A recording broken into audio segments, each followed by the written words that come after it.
నూకులాడొద్దండి. Okay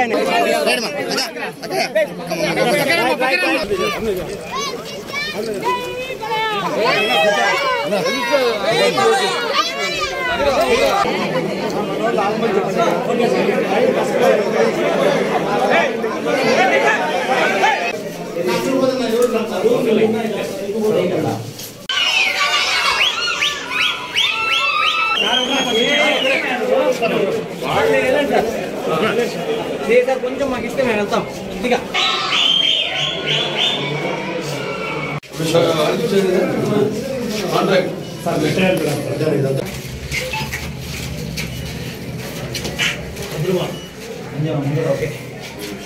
ఒక ఇళ్ల కోసమని వాళ్ళు ఎన్నో కాయలు కాచేలా ఎదురు చూస్తున్నారు. ఎన్నికల ముందేమో జాబ్ క్యాలెండర్ లాగా వాళ్ళు క్యాలెండర్ రిలీజ్ చేయడం జరిగింది ప్రభుత్వం, అప్పుడు వైకాపా ప్రభుత్వం. ఇళ్ళన్నీ ప్రతి ఈ నెలలో ఈ జిల్లాల్లో మేము అందరికీ లబ్ధిదారులందరికీ బెనిఫిషరీస్ అందరూ కూడా ఇస్తామని ఏదో ఒక ఇల్లు కూడా పంచిన పాప అనుకోలేదు.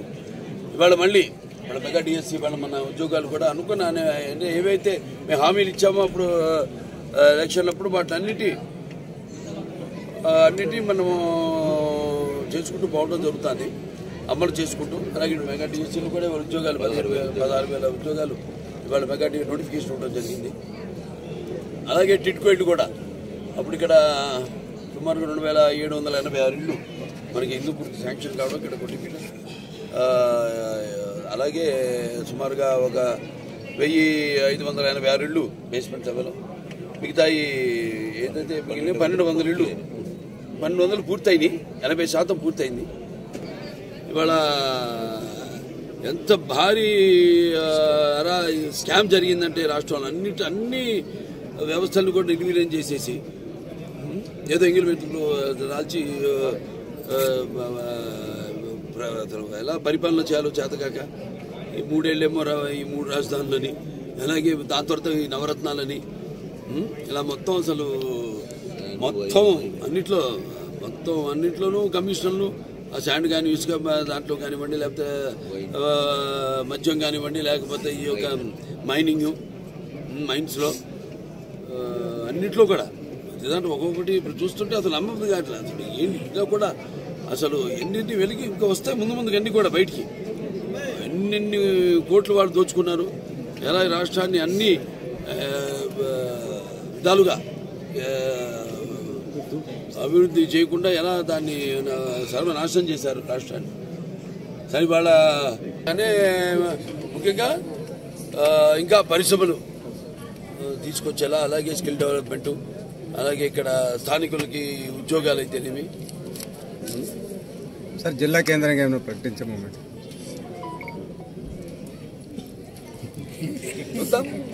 అందరి అభిప్రాయం కూడా అదే అనుకుంటున్నా.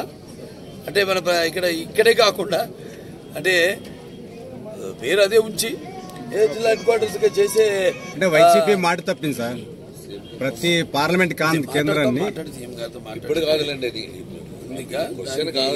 సమయం కాదు. ఎందుకంటే అదేమో ఆధ్యాత్మిక కేంద్రం గారు అందరూ కూర్చొని జిల్లా వాసులు జిల్లా ఎమ్మెల్యేస్ అందరూ కూర్చొని మాట్లాడుకుని మంచి నిర్ణయం తీసుకుంటాం అంతే తప్ప ఇప్పుడు దాని కాంట్రవర్సీ చేయొద్దండి. ఇంకా స్టార్టింగ్ పాయింట్ ఇది 100 days ఇంకా మా ప్రభుత్వం ఏర్పడి ఈ సరిచే వ్యవస్థలన్నీ సర్వనాశనం అయిపోయినాయి. ఆ వ్యవస్థల ఈ వ్యవస్థలన్నీ నాశనం చేశారు. ఆ వ్యవస్థలని సరిచేయవలసినటువంటి అవసరం ఉంది. ఈ కొత్త ప్రభుత్వం జగన్మోహన్ రెడ్డి అన్న చెప్పినట్టు అన్ని దోచేసుకొని వెళ్లిపోవడం జరిగింది. ఈ వ్యవస్థలో టిడ్కో హౌసెస్ కూడా ఈ రోజు భ్రష్టు పట్టింది. యాక్చువల్లీ ఆ రోజు చంద్రబాబు నాయుడు గారి నాయకత్వంలో ఆ రోజు టిడ్కో హౌసెస్ ఒక నూతన టెక్నాలజీతో ఆ రోజు ఏర్పాటు చేయాలని పల్లంజీ వాళ్ళకి అప్పగించడం, అది త్వరితగతిన పూర్తి చేస్తున్నటువంటి సందర్భంలోనే ప్రభుత్వం పోవడం, ప్రభుత్వం పోయిన తర్వాత జగన్మోహన్ రెడ్డి దీన్ని పట్టించుకోకపోవడం ద్వారా ఇది ఇబ్బంది కలిగింది లబ్ధిదారులకి, అర్హులందరికీ. ఆ అర్హులందరూ కూడా మొన్ననే టిడ్కో కూడా అప్పిచ్చేదానికి కూడా ముందుకు వచ్చింది. 2,300 కోట్ల రూపాయలు ఇస్తున్నారు. ఆ త్వరితగతిన డబ్బులు తీసుకుని మొత్తం టిడ్కో హౌసెస్ పూర్తి చేసి ఎవరైతే లబ్ధిదారులు ఎవరైతే ఆ రోజు వాళ్ళకి నివాస మాకు కావాలని అర్జీలు పెట్టుకుని డబ్బులు కూడా బ్యాంకుల ద్వారా తీసుకున్నారో వాళ్ళందరూ కూడా ఇమ్మీడియట్ గా అటు ఒక రూరల్ సైడ్ కానివ్వండి, అటు గ్రామీణ ప్రాంతాల్లో, ఇటు పట్టణ పట్టణాలు వీటిలన్నిటి కూడా సమతుల్యంగా అభివృద్ధి చేసుకుంటూ అలాగే విస్తరిస్తూ ఈ పట్టణాలన్నీ కూడా మనం చూస్తున్నాం. ఇక్కడ వాళ్ళ ఎట్లా నాడు హైదరాబాద్కి ఎత్తిన బీజమే ఇప్పుడు వాళ్ళు ఎంతో సైబరాబాద్ అని కానీ, ఐటీ సిటీ అభివృద్ధి కానీ, లేకపోతే హైటెక్స్ కానివ్వండి, అలా అభివృద్ధి చెందుకుంటూ అది ఒకసారి పడిందంటే ఇక దాన్ని ఏ ప్రభుత్వం వచ్చినా ఎవరు ఆపలేదు. జరుగుతా జరిగే